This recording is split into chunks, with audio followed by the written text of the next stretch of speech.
দাবি হলো একটাই, বাংলাদেশে আর যেন কোনো বৃদ্ধাশ্রম গভর্নমেন্ট পারমিশন না দেয়। আর বাংলাদেশে পাবলিকলি যতগুলো বৃদ্ধাশ্রম আছে এই বৃদ্ধাশ্রমে একটা নীতিমালা তৈরি করা দরকার। কারা বৃদ্ধাশ্রমে আছে, কেন আছে, কি কারণে আছে।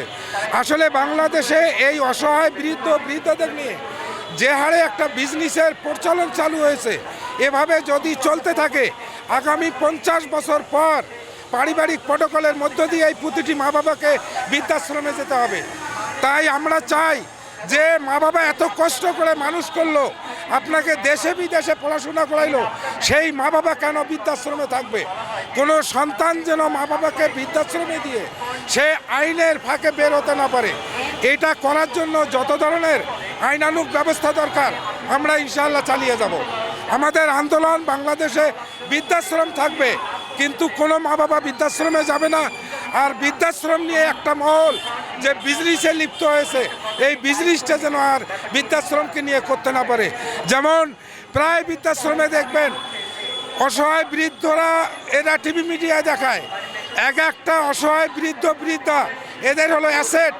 এই অ্যাসেটগুলো দিয়ে দেশে বিদেশে কোটি কোটি টাকা তারা লোপাট করতেছে, কিন্তু মূলত উদ্দেশ্য কোনো মানবাধিকার বলতে এদের মধ্যে কিছু নেই। এরা শুধু ব্যক্তি স্বার্থ উদ্ধারের জন্যেই এই বৃদ্ধাদের কাজে লাগাচ্ছে। আমরা চাই বাংলাদেশে আর কোনো মা বাবা যেন বৃদ্ধাশ্রমে না যায়, কোনো সন্তান যেন তার মা বাবাকে বৃদ্ধাশ্রমে দিয়ে দেশে এবং দেশের বাইরে অবস্থান করলে তার সম্পদ বাজেয়াপ্ত করার জন্য আমরা আদালতে রিট করতেছি ইনশাআল্লাহ। প্রভাবশালী ব্যক্তিদের আমাদের 11 সাল থেকে তথ্যপাত্র নিয়ে আমরা যেটা দেখেছি, একমাত্র যারা জীবন পরিচালনার ক্ষেত্রে দুর্নীতি করেছেন তারাই গিয়ে শেষ বয়সে সন্তান দ্বারা নির্যাতিত হচ্ছে। কারণ আপনি সারাটা জীবন আয় করেছেন, অন্যের সম্পদ ঘরে নিয়েছেন, অন্যের সম্পদ ঘরে নিয়ে যে সন্তানের বডিতে রক্তমাংস হয়েছে, এ তো শেষ বয়সে আপনাকে বাবা পরিচয় দেবে না। এই মূল কারণ হলো দুর্নীতি যদি বন্ধ হয়, প্রভাবশালীদের বৃদ্ধাশ্রমটা বন্ধ হয়ে যাবে আমি মনে করি।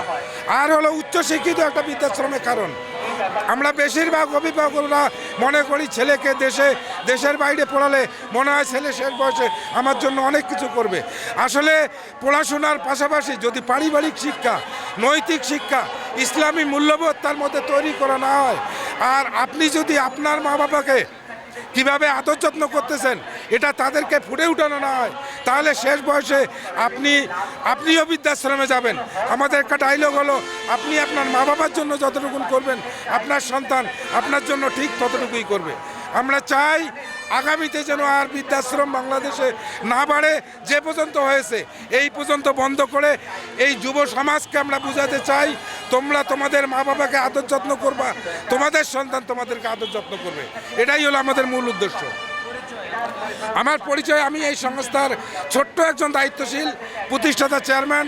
এখানে আরও অনেকে আছে, সবাই আমাদের এখানে দায়িত্বশীল। আমি নামমাত্র প্রতিষ্ঠাতা চেয়ারম্যান, কিন্তু আমি একাই কাজগুলো করছি না। ভালো থাকবেন। আসসালামু আলাইকুম। মোহাম্মদ নজরুল ইসলাম।